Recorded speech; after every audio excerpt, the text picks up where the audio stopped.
Hello, our friends, Evolutionary Energy Arts family. Hello there. Welcome back, everybody. Gosh, that's really pretty. That's a pretty picture. It is, and I'm glad, I know Cindy spent so many years out west. I mean, you're a Westerner. You've been, your entire life was out west. Yes, very, very out west. My entire life from birth until, well, recently. So I spent all my time in those few states out there.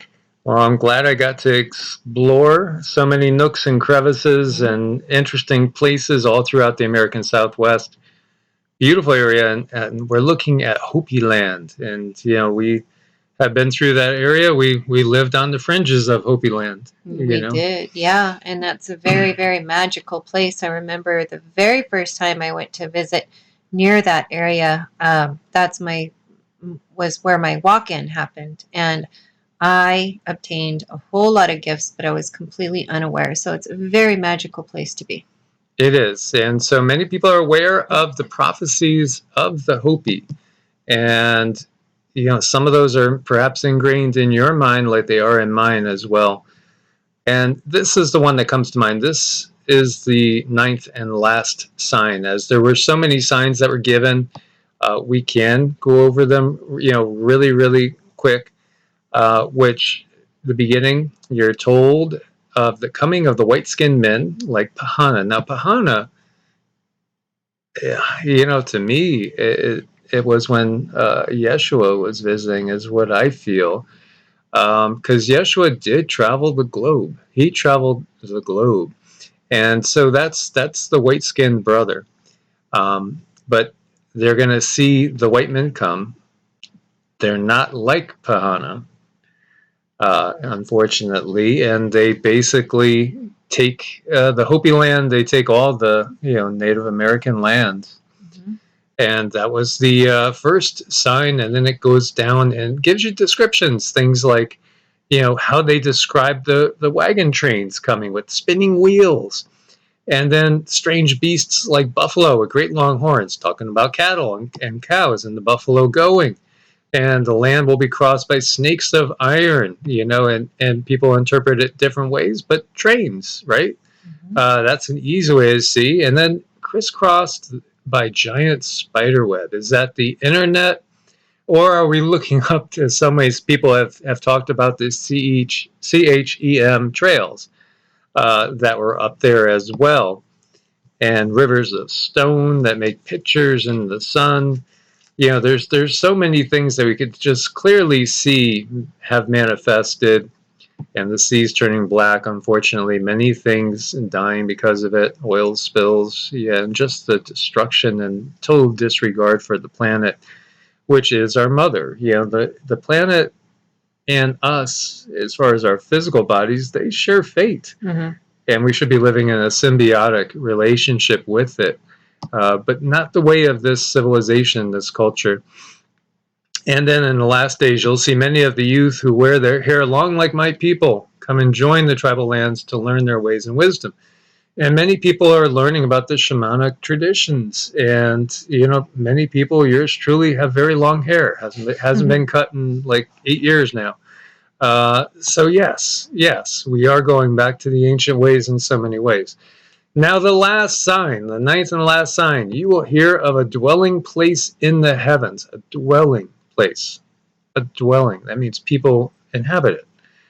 Above the earth, that shall fall with a great crash. It will appear as a blue star. Very soon after this, the ceremonies of my people will cease. And these are the signs that the great destruction is coming. The world shall rock to and fro. Obviously, quakes, etc., etc. Many, will take that to be even the big pole shift that eventually will come. The white man will battle against other people in other lands with those who possess the first light of wisdom. And they actually do talk specifically about the fact that the war, WW#3, would start between some of the ancient countries of wisdom, which would include countries like China. Perhaps India, perhaps some in the quote-unquote Holy Land as well. And they do talk about the United States being attacked and great fires leaping up all over the country. And there will be many columns of smoke and fires, such as white feather has seen the white man make in the deserts not far from here. Only those which come will cause the disease and a great dying. Many of my people, understanding the prophecies, shall be safe. Those who stay and live in the places of my people also shall be safe. And then, we talk about the return of the great white brother and of the ways of old and, the great shining ones, the ancient mighty beings of old. You could look at them as, the beings of those higher densities that as we rise on up through the densities ourselves, we'll be able to once again commune with them. And beings that are living right now in the bottom of the ocean, in cities and inside the earth, will come out and show themselves, as well as other extraterrestrials that are, doing their business every day up there in the skies, will come and make themselves known, because the system will no longer be in place, as the system will have perished and gone away. But that dwelling place in the heavens that's going to fall with a great crash, we asked the guides, was there anything of veracity to that as far as the Hopi prophecy with the timeline that we're still on at this time? Oh, absolutely. There's a lot of veracity to that. It's just a little bit misunderstood, because the skies, as you all know, they're getting very, very cluttered out there, above Earth. They're not going to be able to sustain things and keep them safe as they sit up there. So there's going to be many that fall, not just one. There'll be many, and over a span of time, it's not just going to be one single incident. There will be many, and there will be places where people did live. So we're in that timeline. We're on that timeline. But again, when you're dealing with the ether and stuff like this, you can't put a date on anything. That's impossible, because there is no such thing as time. But we are on that cusp. We are in that area. And then we see this, because this immediately, when I saw this news, it was like, oh boy, because it just right away takes me to the Hopi prophecy. U.S. accuses Russia of generating orbital debris after destructive satellite test and vows to respond. And I have 3 different sources. I'm going to put all the links for you guys to, check into this on your own. As we know, tension's really getting ratcheted up. And it just feels like the timeline between now and, say, the holidays may see some really, really epic, large events transpire, unless we can wake up enough people and shift the timelines. And though the U.S. State Department's through the U.S. State Department spokesperson, Ned Price, it was revealed that the alleged test was conducted early Monday. Price went on to condemn the action, calling it reckless. As you see here, the U.S. State Department confirms and condemns that Russia conducted an anti-satellite weapon, or ASAT, test in low Earth orbit. And this is the full statement. Earlier today, Russian Federation recklessly conducted a destructive satellite test of a direct ascent and anti-satellite missile against one of its own satellites. This test so far has generated over 1,500 pieces of trackable orbital debris and hundreds of thousands of pieces of smaller orbital debris that now threaten the interest of all nations.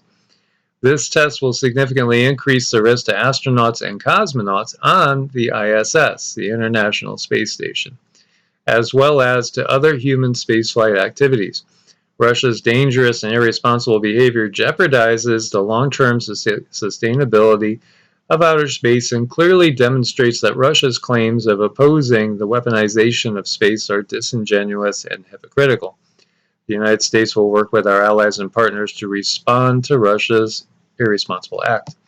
And of course, we have people always saying, look at the Bible prophecies that are coming true. This means everything in the Bible is perfectly, absolutely the unequivocal word of God. Completely legitimate. But no, it doesn't. and when we look at the rather broad prophecies, we look at this Hopi one, and it's pretty specific, gives you a pretty clear vision, tells you the timing, because this is exactly the timing that we're in. Now, does it mean that that's divinely inspired? Again, we all have these abilities to remote view if we just simply train them. We can. We can see possible and probable timelines. It's an innate gift. We could view it as it comes from source in one sense, sure, because we're all interconnected. We are all individual waves. Think of us as a wave, each one of us in an ocean of consciousness. So we can tap into these things. There has been so many prophecies by so many people of all different belief systems. So no, it doesn't mean any one belief system is right, not even the Hopi one. And there's the chance to alter timelines. But when you see stuff like this, it is interesting, most definitely. And then there's also the component of the fact that there is a script which is laid out, and there are those that want to fulfill the script. So, it could be that, again, they were tapping into a potential timeline in which this event is totally manufactured by the powers that be. And again, they want us to create a living apocalyptic hell on earth. They want to create loosh. They want to create fear, anxiety. They want to create the feeling that it's all inevitable. There's nothing you can do. It's powerless. You're powerless is what they want you to think. That this is the will of some almighty God that people suffer. And that's not the case at all. This is their will that they're trying to impose on us. And again, this all could be just think about it. Russia blew up something of their own. Don't you think their scientists would know that this could create problems up there? Of course. And, while we might end up in a conflict with Russia and China against the US and much of NATO, ultimately the controllers are controlling all the pieces on the chessboard. It's another, act in the script that they have laid out. Right. They control both sides. They do this all the time. And this is what we need to wake people up to so that people aren't so divisive. I've talked about the little ant analogy a lot of times. And, if you haven't heard it, the analogy goes, you have red ants and black ants in a jar, and say somebody comes and picks up, and they're getting along harmoniously. And say somebody comes and picks up this jar and just shakes it. Well, now those ants are going to start fighting. Well, we are the ants. Who is shaking us? So we have to realize that we're being sent in a direction we wouldn't naturally be at each other's throats if it weren't for external interference. Exactly. And I was sharing with Cindy. It's like I've been at different points in my time in my life. I've studied different cultures in depth, and in recent years studying Russia and also the origins of different ethnicities, and people are basically the same. It's we want to get along. I think we do want to have peace. Yes, there are always those that are of lower vibrational frequency, that are perhaps opportunists, if we want to be generous. And some people will prey on others. I don't think it's the vast majority. Now, again, depending on your living situation and where you are, your experiences are different. Cindy and I are pretty isolated from most people. We don't come in contact with many people on a daily basis besides, when we go out to the stores. That's about it.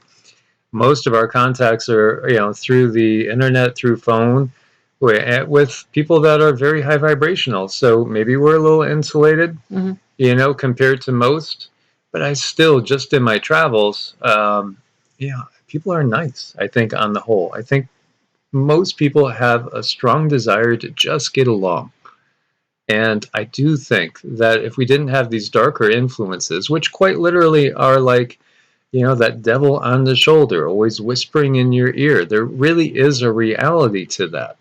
There are these dark demonic forces out there. And this is big news. This is big news. Things are escalating. They're trying to move forward with their agenda, and perhaps many do believe that it goes back to 1871 when a certain Albert, last name Pike, happened to be a general, in the Confederacy, and also a Freemason from Arkansas. He happened to make this statement to his friend who actually had been the one that opened the door for him to become a Freemason, that there's 3 world wars planned back in 1871, at least, maybe earlier.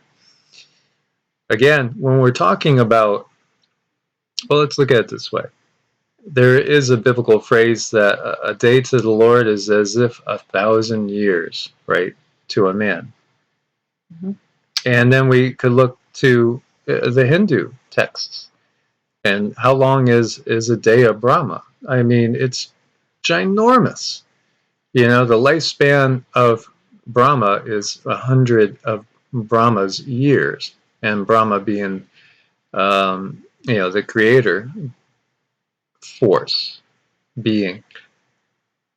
The lifespan of Brahma, and again, it's recognized that there's more than one creator. There is a source, but there's many beings that we might call creator gods out there, doing their own things, so to speak. But the lifespan is actually very remarkably close to what modern science gives as a lifespan that we would think that the universe would last before the big crunch would come after the Big Bang. And so it's pretty fascinating to see that. So how about extraterrestrials or interdimensional beings that live thousands of years? Look to the Sumerian kings list. Some of those beings ruled for like 40,000 years. And people will say, no, that's just some sort of transcript error. It couldn't be. But when we look to the different yugas, humans, it's talked of in the Kali Yuga, humans live a very short life in the Kali Yuga, in the Dark Age. When we get to the Bronze Age, go up one notch, or if you want to call it the Iron Age, humans can live up to 1,000 years.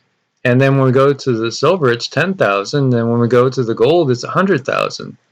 So what if those lifespans that we see of the Sumerian kings list is when we're actually talking about, a golden age lifespan? When people do live 100,000, well, he ruled for 40,000. He lived to be 100,000. Well, some kings have lived for, close to 100 years and have ruled for 40 years for sure. Then that kind of makes sense. But they don't want you knowing these things. They don't want you knowing these things.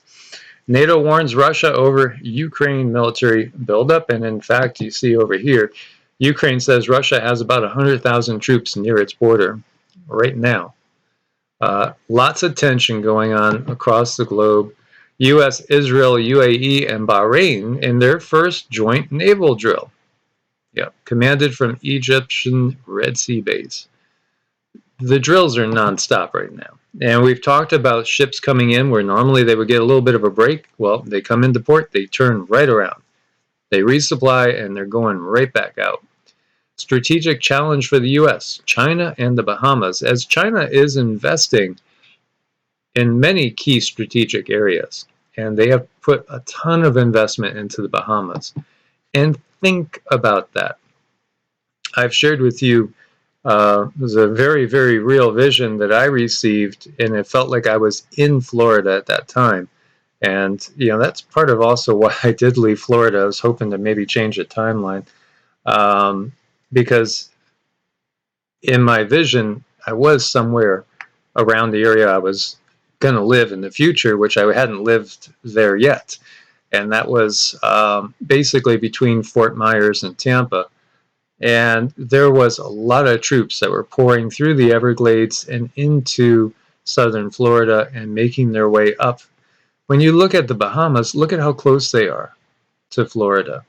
So what if you end up having Chinese bases there? And we know Havana, hello, Cuba's right here. These are launch points that you could have most definitely, for when an invasion would happen. And of course, we've already gotten that there's over 100,000 sleepy cellular units inside the country already. As we talked about all these, people illegally entering the country for decades now. And this year is like the peak of the peak. It's just coincidental timing. And by the way, when you look to the Panama Canal, who really is controlling the Panama Canal? That's a key strategic point, especially if there is a conflict. Here we see, going back to June 22nd, 2016, China buys Panama's largest port. They also own a lot of ports in the U.S. All those containers. And we see global wealth surges as China overtakes the U.S. to grab the top spot.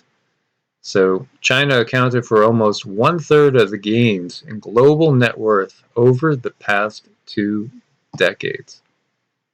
That's huge. Sustainability. And we talked about their manufacturing capacity, which is more than double the US's manufacturing capacity. So the writing is on the wall. They have already shifted power to the fine dining ware country. They've already done it. Please save us. Refugees face death at the Poland-Belarus border. People are dying of cold and hunger. So the tragedy is that we know that a certain percentage of the migrants are actually sleepy cellular units. But a certain percentage are just people trying to live, trying to escape horrible situations. And how did they get in this place in the first place? How did they get to this point? Well, it's the never-ending, non-stop conflict, which is such a profitable business. It just keeps it going. Think about, obviously, the arms, the munitions, all the money that's made. We talked about how half or more than half of the entire discretionary budget is war-related. Then think about all the money that's made later on for people that have psychological issues, that get their scripts, people that have all sorts of different medical issues, even in, say, as extreme as needing prosthetics. It's a massive money-making endeavor, and it also creates an insane amount of loosh, and it creates a never-ending cycle. So we see a record surge of gas prices at the pump reaching new heights. I've heard some insane prices coming out of California. And so Bay Area, $4.85 a gallon, $5 in Humboldt County as well. $1.50 more a gallon than a year ago. By the way, the entire city of Merritt, British Columbia, forced to evacuate due to flooding. Everybody ordered out. And it's just, again, part of this cycle that we are in, which has an awful lot of artificial flavoring involved. But, again, we're looking towards the birth of something beautiful, as this old, destructive matrix that we're in is disintegrating. And this is the death throes of the old system and the birth pangs of the new. Thank goodness. Thank goodness. So we can, if we look at it from that aspect, you can say, thank goodness, even though there might be a lot of scary things going on around us, there's always something grateful that we can count on, something to look forward to. And that's change. When people get in trouble and they're in bad situations, and say they hit rock bottom, well, that's actually good news, because the only place to go is up. And that's what's going to happen. So the bounce back is going to be really amazing, because we have been preparing mentally, spiritually, and preparing in all kinds of different ways to create a new way of living. We are the new system, and we can't forget that. We have to understand the bigger picture. So when the earth is ravaged and the animals are dying, a new tribe of people shall come unto the earth from many colors, many creeds, many classes, and who by their actions and deeds shall make the earth green again. They shall be known as the warriors of the rainbow. And so we're finishing with a Hopi prophecy of true hope. Mm-hmm. Hopi, hope, right? And, this is the ultimate outcome. There is no dogma that's going to save you. And dogma divides. And whether that's religious or political, ideological as well, those things are just the trappings of this system. And again, many people are waking up to this and just simply, growing in spirit while shedding the trappings of things that no longer serve. And if we think that only Christians of a certain denomination are going to get raptured, everybody else is going to suffer horrible torment, you're totally missing the point. And basically, you're putting out the wrong frequency. And it's hard to get people deprogrammed because there's so much programming that happens from birth. But it's not going to be any one denomination of Christianity, Islam, or whatever. It's where is your heart at? What is your personal frequency? That determines what happens to you when you leave the body. It's all about, are you cultivating the love? Are you vibrating at a high vibrational frequency? Are you trying to help others? Are you trying to help the planet? Are you trying to restore goodness, kindness, and compassion to this ravaged planet? Or are we just being totally in service to self in such a selfish manner, without caring for the others, without trying to help the overall planet at large, trying to contribute to a greater good and a new way of doing things? It's all about your frequency. It's not about your ideology or dogma. Right. So we have a whole lot of parents out there who have star children, and they're going to need support. They're going to need understanding, because just like you don't have a lot of people around you that understand your mindset. Your children are going through the same thing. Even though there's going to be more, they're still going to need support. They're still going to need understanding. They need their parents. They need their parents to tell them that it's okay, that you are okay. Our children are so, so important. And we got some really wonderful, beautiful, star moms out there that are just, I know they're going to embrace their children.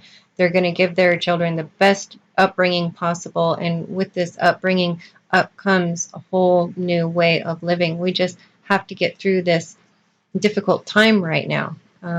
There's a lot of things that we have to face, and we will face them, and just, continue to do better. And when you're not sure what to do, just keep doing the next right thing and keep moving forward.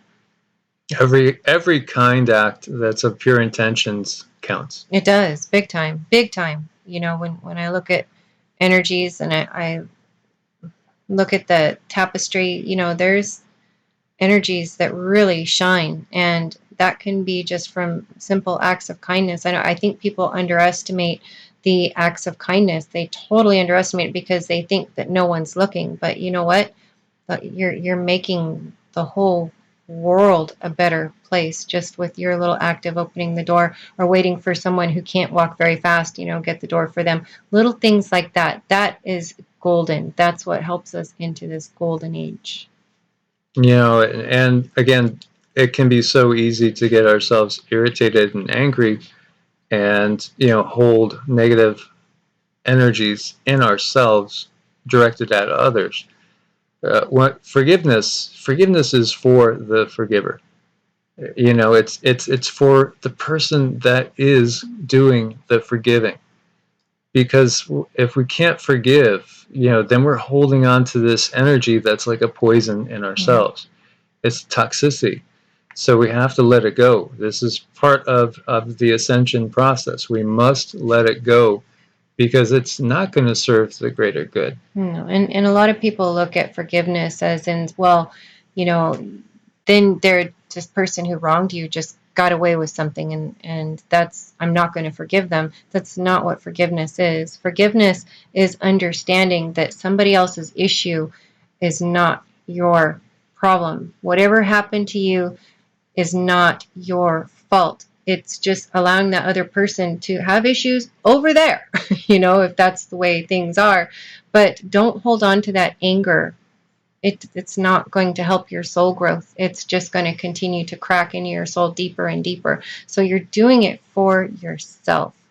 You are. And again, it might be the case, because this is a time of the separation of energies, where that means that you have to say goodbye to certain relationships, and that's fine, because everybody is going at their own pace and evolving at their own pace. So you might find that a relationship is not serving you anymore. It's not serving you. It's not serving the other.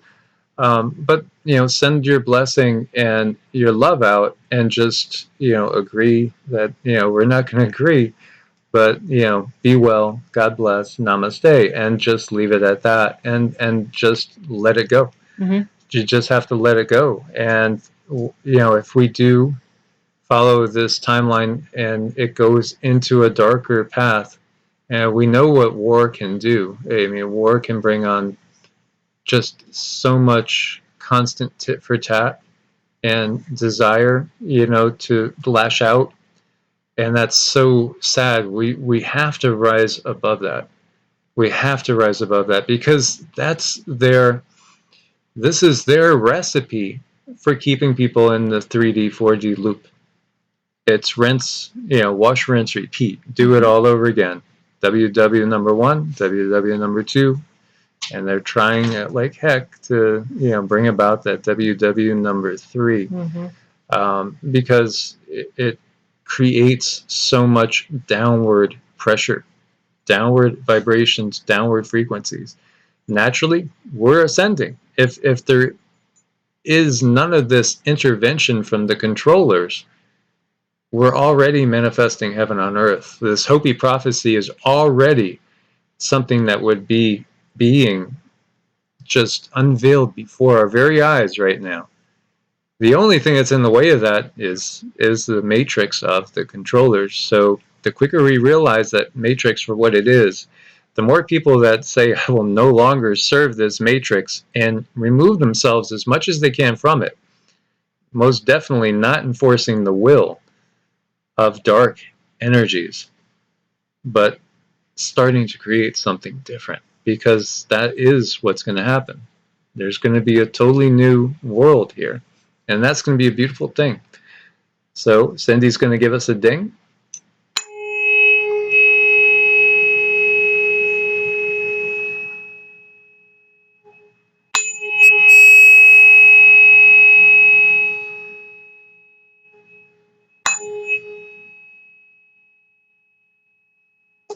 And we want to thank, as always, our supporters over on Patreon and also on Ko-Fi.